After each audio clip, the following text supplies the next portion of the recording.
నమస్తే, welcome to great Andhra. మనతో పాటు ఉన్నారు సీనియర్ పొలిటికల్ అనలిస్ట్ జిఆర్ మహర్షి గారు. నమస్తే సార్. నమస్తే అమ్మా.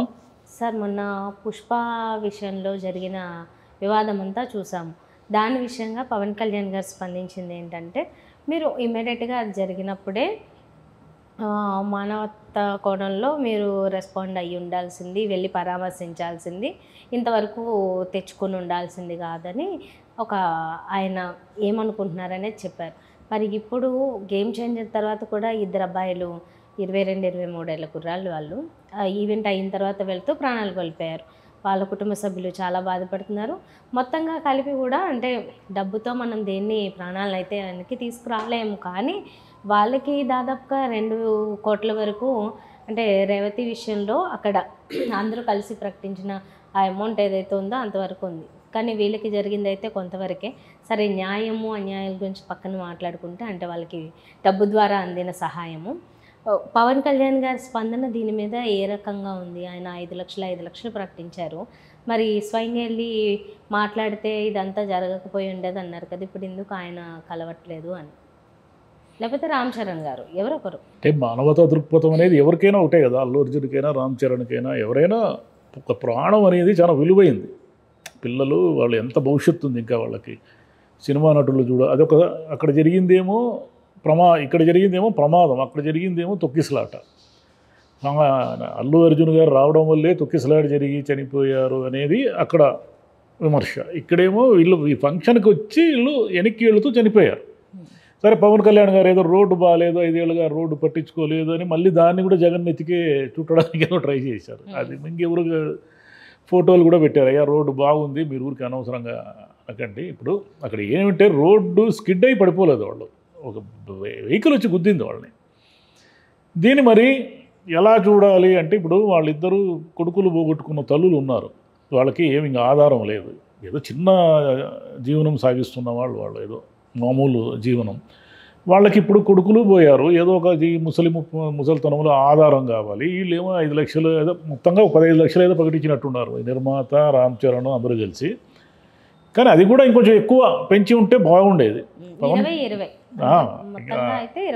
అది ఏమి చాలదు వాళ్ళకి ఇంకా వాళ్ళు జీవించాలి కదా, పిల్లలు లేకుండా. అంటే పిల్లల్ని వెనక్కి తీసుకురాగలమంటే మనం ప్రాణాలు ఎప్పటికీ వెనక్కి మన దేశంలో ప్రాణానికి అసలు విలువే లేదు. ఎందుకు చచ్చిపోతారో ఏమో కూడా మనకు అర్థం కాదు. సినిమా నటులకు పోవడము, తొక్కిసలాట్లో చచ్చిపోవడము, యాక్సిడెంట్లో చనిపోవడము. ఇప్పుడు ఆ ఈవెంటే జరగకపోతే వాళ్ళు చచ్చిపోయిండే వాళ్ళు కాదు. అలా మాట్లాడితే అసలు మీరు ఓన్ ఈవెంట్స్ చేస్తారు, మీ వ్యాపారం కోసం, మీ ప్రమోషన్ కోసం ఈ పిల్లలంతా వచ్చేస్తారు, అభిమానులంతా వెళ్ళేటప్పుడు రోడ్ యాక్సిడెంట్లో చనిపోతారు. అంటే మేమేమన్నా రమ్మని చెప్పామా, మేమేమన్నా రోడ్ యాక్సిడెంట్కి మేము కారకులమా అంటే కాదు, మీరు కారకులు కాకపోవచ్చు. కానీ మీరు ఈ ఈవెంట్ల పేరుతో ఊరికి వేలాది మందిని సమీకరించి మీరు చేస్తున్న పనుల వల్లే కదా చచ్చిపోతున్నారు. ఇప్పుడు పవన్ కళ్యాణ్ గారు చేయాల్సింది ఏమిటంటే, ఆయనన్నా వెళ్ళి పరామర్శించాలి. సరే, నాకేం సంబంధం అంటే మీరు వచ్చారనే కదా వాళ్ళు వచ్చింది, రామ్ చరణ్ వచ్చాడనే కదా వాళ్ళు వచ్చింది. వీళ్ళిద్దరిలో ఎవరో ఒకరు వెళ్ళి పరామర్శించంటే ఆ కుటుంబానికి ఒక అండ, అమ్మ మేము ఉన్నాము, మేము ఏదో చేస్తాము అని ఒక అండం వల్ల వాళ్ళకి కొంచెం మానసిక స్థితి. పిల్లలు ఎలాగో తెచ్చివ్వలేరు, మీరు కనీసం డబ్బులన్నా కొంచెం కంఫర్టబుల్గా ఇచ్చుంటే బాగుండేది. ఆ పని చేయలేదు. అంటే ఇటు అల్లు అర్జున్ని విమర్శించిన వాళ్ళు ఉండనే కదా విమర్శించారు, వీళ్ళంతా కొంచెం గొడ్డుతో పోయేది. ఇప్పుడు ఎందుకంటే ఆ కేసు మీరు కారణమని కేసు పెట్టలేరు. ఇక్కడైతే తొక్కిసలాట జరిగింది కాబట్టి కేసు పెట్టారు. రామ్ చరణ్, పవన్ కళ్యాణ్ మీద ఎవరు కేసు పెడతారు? మీరు ఈవెంట్ జరపడం వల్ల ఈ యాక్సిడెంట్ జరిగిందని పెట్టలేదు, అది నిలబడదు ఆ కేసు. అందుకని వీళ్ళు అప్పుడు ఆయనైతే అన్నారు, కానీ ఇప్పుడు వీళ్ళ వరకు వచ్చేసరికి ఏమైందంటే మామూలు సంఘటనే. అది ఎందుకు జగన్ రోడ్డు లేకపోవడం వల్ల ఆ రోడ్డు ఇలా జరిగింది అలా జరిగింది అనేది కాదు, అది కాదు పాయింట్, అది కాదు. కానీ వీళ్ళ అభిమానులు, వీళ్ళ కోసం వచ్చిన వాళ్ళు ఎక్కడ ప్రాణాలు పోగొట్టుకున్నా వీళ్ళ కోసం వచ్చి, సినిమా నటులకి ఒక 25 లక్షలు 50 లక్షలు అనేది పెద్ద అమౌంట్ ఏం కాదు. మీరు 100 కోట్ల రెమ్యునరేషన్లు తీసుకుంటున్నారు కదా, మీకోసం ఒక అభిమానులు వచ్చి వాళ్ళు కుటుంబానికి ఆధారం లేకుండా తల్లిదండ్రులను అనాథలు చేసేసి చనిపోతే మీరు ఏం మానవత్వంతో స్పందిస్తూ ఉన్నారు? మీరేమి ఇప్పుడు ఆయన అల్లు అర్జున్ని అనడం కాదు కదా, అక్కడ జరిగింది వేరు, ఇక్కడ జరిగింది వేరు. మీరేమి హ్యూమనిటేరియన్ గ్రౌండ్స్తో స్పందిస్తున్నారు?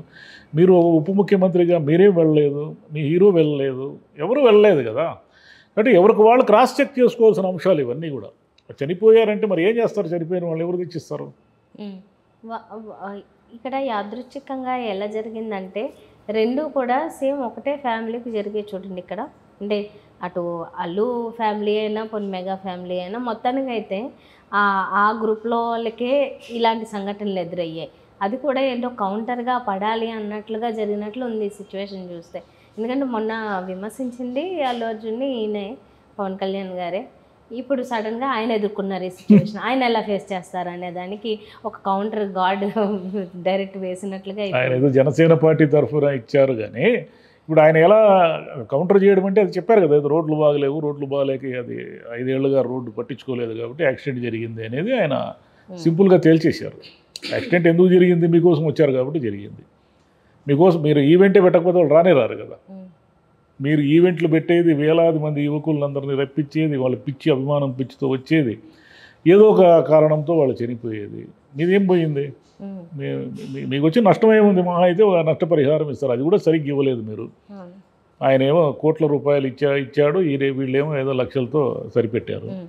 సార్ మొన్నటి వరకు జగన్ ప్రభుత్వం ఉన్నప్పుడు రోడ్లు బాగాలేదు, అసలు అటువైపు ప్రయాణం చేయాలంటేనే ఎంత కష్టం, ఇంత టైం పడుతుంది, అరగంటలో వెళ్ళాల్సింది 3 గంటలు పడుతుంది, ఇంక ఇవే వార్తలు ఎక్కువ కనిపించేవి. ఇప్పుడు ఈ 7 నెలల్లో రోడ్లు వేసేసారా? ఏమేశారు? అది మరి ఇప్పుడు ఎందుకు ఆ వార్తలు? 6 నెలల్లో వాళ్ళు ఎక్కడ రోడ్లు వేశారు, ఏం రోడ్లు వేశారు? ప్రతిదీ ఫోటోలు పెట్టేసేవాళ్ళు కదా, మీడియాలో ఇంత పెద్ద పెద్ద అక్షరాలతో వేసేవాళ్ళు కదా. అయిపోయింది, గుంతలు, రోడ్లు నాశనం అని వేసేవాళ్ళు కదా. మరి మీరు 6 నెలలు అయింది కదా, టప అన్ని రోడ్లు వేయచ్చు కదా. ఎన్నో కొన్ని ఎక్కడ వేశారు మీరు? మళ్ళీ దానికి కూడా ఏదో పీపీపీనా? ఇప్పుడు 5 ఏళ్ళు రోడ్డు వేయలేదు, రోడ్డును పట్టించుకోలేదని పవన్ కళ్యాణ్ గారే అన్నప్పుడు మీరు ఉప ముఖ్యమంత్రిగా ఉన్నారు కదా, మీరు ప్రభుత్వంలో కీలక పాత్ర పోషిస్తున్నప్పుడు మీరే వేయచ్చు కదా రోడ్లు. బాగలేని రోడ్లన్నీ, అయ్యో పిల్లలు చనిపోతున్నారే యాక్సిడెంట్లు గురయ్యి, మనం ఏదో ఒకటి చెయ్యాలి, మన ప్రభుత్వం ఏం చెప్పింది, గతంలో జగన్ని విమర్శించాం కదా, ఇష్టం వచ్చినట్లు రోడ్లు లేవు అని, మనం వెయ్యాలి కదా రోడ్లు అని ఏమనుకోలేదు కదా. వేసి ఉంటే వీళ్ళు చూపించుండేవాళ్ళు, గతంలో ఇలా ఉండేది, తెలుగుదేశం ప్రభుత్వం వచ్చినాక ఇలా అయ్యింది అని మనకు ఫోటోలతో పెద్ద స్టోరీ వచ్చి ఉండేది. ఎక్కడైనా వచ్చిందా? రాలేదు కదా. రాలేదంటే కారణం ఏంటి? వేయలేదు అని అర్థం, అంతే కదా. ఊరికే విమర్శించడానికి ఏముంది, ఏవైనా మాట్లాడవచ్చు. మేము అది చేస్తాం ఇది చేస్తాం అని వచ్చారు కదా, వచ్చిన వాళ్ళు ఎక్కడ చేశారు? మీరు రోడ్ల మీద అంత శ్రద్ధే ఉంటే వేయండి. ఇంకేదో అదేది ప్రజల భాగస్వామ్యం అనేది కొత్త ప్రపోజల్ చెప్పారు చంద్రబాబు నాయుడు గారు, పీపీపీ. అంటే ఏమిటంటే టోల్గేట్ లాగానే, టోల్గేట్ లాగా ఒక రోడ్డుని ప్రైవేటు వాళ్ళకి ఇచ్చేస్తే ఆ రోడ్డు 5 ఏళ్ళు 6 ఏళ్ళు వాళ్ళ అధీనంలో ఉంటుంది. అక్కడ ప్రయాణించే ప్రతి వాడు ట్యాక్స్ కట్టాలి. అంటే మీరు ఇప్పుడు మెయిన్ 4 లేన్ రోడ్స్, మెయిన్ రోడ్లు ఉన్నాయి కదా, హైవే రోడ్లు, ఇప్పుడు మనం టోల్గేట్ కడుతున్నాం. ఇక మీదట ఏమిటంటే చిన్న ఊర్లకు కూడా, అంటే మండలాలు లేదా ఒక చిన్న డిస్ట్రిక్ట్ హెడ్ క్వార్టర్లు ఉన్న రోడ్లు కూడా అన్నీ ప్రజలే ట్యాక్సులు కట్టేటట్టు ఉంటాయి. ఇక మీరే చేసినట్టు, మీరు ప్రభుత్వం కదా, ప్రజలు ఆల్రెడీ ట్యాక్సులు కడుతున్నారు. వాళ్ళు కొనే ప్రతి వస్తువు మీద ప్రభుత్వానికి ట్యాక్స్ కడతారు వాళ్ళు. మనం ఉప్పు కొన్నా ట్యాక్స్ కడతాము, మనకు తెలియకుండా అవన్నీ అవే కదా, జిఎస్టీలు ట్యాక్సెస్ అన్నీ కూడా, అన్నిటి మీద మనం ట్యాక్స్ కడుతున్నాం, ప్రతిదాని మీద ట్యాక్స్ కడతాం మనం. మరి ఇంకా అదనంగా రోడ్లు ప్రయాణించేదానికి కూడా ట్యాక్స్ అంటే ఇంకెట్లా? బేసిక్ ఇవ్వాల్సిన నీడ్స్ అది ఎప్పుడు అమల్లోకి వస్తుంది. విమర్శలు ఎన్ని వచ్చినా అమల్లోకి వచ్చేస్తుంది ఏదో ఒక రోజు. అమల్లోకి రాకుండా అయితే పోదు. ప్రభుత్వం ఏమంటే తమ జవాబుదారీతనం నుంచి తప్పించుకోవడానికి కొంతకాలానికి ఇట్లాంటివి అన్ని ఐడియాలు చేసి అన్ని ప్రైవేట్లకు ఇచ్చేస్తుంది. ఇప్పుడే ప్రైవేటు వాళ్ళ బారిలో పడి విద్య వైద్యం నాశనం అయిపోయినాయి. ఇక మిగిలిన ఇన్ఫ్రాస్ట్రక్చర్ ఏమి ఇస్తున్నారు వీళ్ళు? తాగునీళ్ళు మనం మర్చిపోయినాం. చాలామంది క్యాన్లు కొనుక్కొచ్చుకుంటున్నారు. మెజారిటీ పీపుల్ తాగునీళ్ళ మీద బాధ్యత కూడా గవర్నమెంట్ వదిలేసింది. ఏదో మొక్కుబడిగా ఇస్తూ ఉంది తప్ప మిగతా చాలా సిటీస్లో అందరూ ఎవరికి వాళ్ళు వాటర్ ఫిల్టర్లన్నా పెట్టుకున్నారు, లేదంటే ఈ క్యాన్లు కొనుక్కొచ్చుకుంటున్నారు కదా. అంటే నీళ్ల మీద నమ్మకం పోగొట్టారు, విద్య మీద నమ్మకం పోగొట్టారు, వైద్యం మీద నమ్మకం పోగొట్టారు. రేపు రోడ్ల మీద కూడా నమ్మకం పోగొడతారు. రోడ్లు కూడా మనం కొనుక్కోవడమే.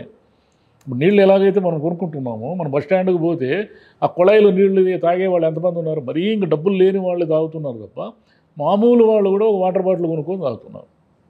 రేపు రోడ్లు కూడా ప్రతిదీ మనం ట్యాక్స్ కట్టి, రోడ్ల మీద ట్యాక్స్ పెరిగితే ఏమవుతుంది? జనానికి మళ్ళీ ధరలు పెరుగుతాయి. ఒక లారీనో ఒక సరుకుల వాహనమో అక్కడి నుంచి కూరగాయలు తీసుకొని వచ్చింది అనుకోండి, కూరగాయలు తీసుకొని రావడానికి వాళ్ళకి రాను పోను ఒక 50 రూపాయలు టోల్గేట్ కట్టారు అనుకోండి. ఆ 50 మనకు కలుపుతాడు కదా. అతను తన అమ్మే వస్తువు మీద 50 కలిపే తీసుకుంటాడు, కానీ నేను నా జోబులో నుంచి వేసుకుంటాను ఎందుకు అనుకుంటాడు. కాబట్టి ముందు ఈ ధరలు ఈ ప్రైవేటు వెళ్ళడం వల్ల మనకు ధరలన్నీ తెలియక బొంగ దెబ్బలు వేస్తూ ఉంటాయి. ఓకే. సరే, ఓవరాల్గా అయితే మనం మెయిన్ మాట్లాడుకున్నది ఈ ఈవెంట్లు, దాని కారణంగా అక్కడికి వచ్చిన అభిమానులు, వాళ్ళకి జరిగే ప్రాణ నష్టం. ఈవెంట్లు మీ వ్యాపారం కదా, మీ వ్యాపారాన్ని మీరు ఇంత విస్తృతంగా వేల మందితో చేసి మీ వ్యాపారాన్ని పెంచుకోవడానికి, మీ కలెక్షన్లు పెంచుకోవడానికి, మీ ప్రమోషన్లు చేసుకోవడానికి ఇంతమంది పిల్లల జీవితాలతో ఆడుకుంటున్నారు కదా. మీ పిల్లలు అయితే మీరు ఎంత బాధపడతారు మీ పిల్లలకి ఏమైనా జరిగితే. మరి ఊర్లో వాళ్ళ పిల్లలు కూడా మళ్ళీ ప్రాణాలే కదా. ఇప్పుడు ఎక్కడ అంటే మేము ఏమైనా చెప్పినామా మా రమ్మని అంటే, మీరు చెప్పేది ఏంది, మీరు ఈవెంట్ ప్రకటించిన వెంటనే వస్తారు వాళ్ళు. అంటే ఈవెంట్లు చేయొద్దంటారా, లేకపోతే అభిమానులు వెళ్ళొద్దంటారా? ఏమీ చేయలేదు, మీరు జాగ్రత్తలు తీసుకోవడమే.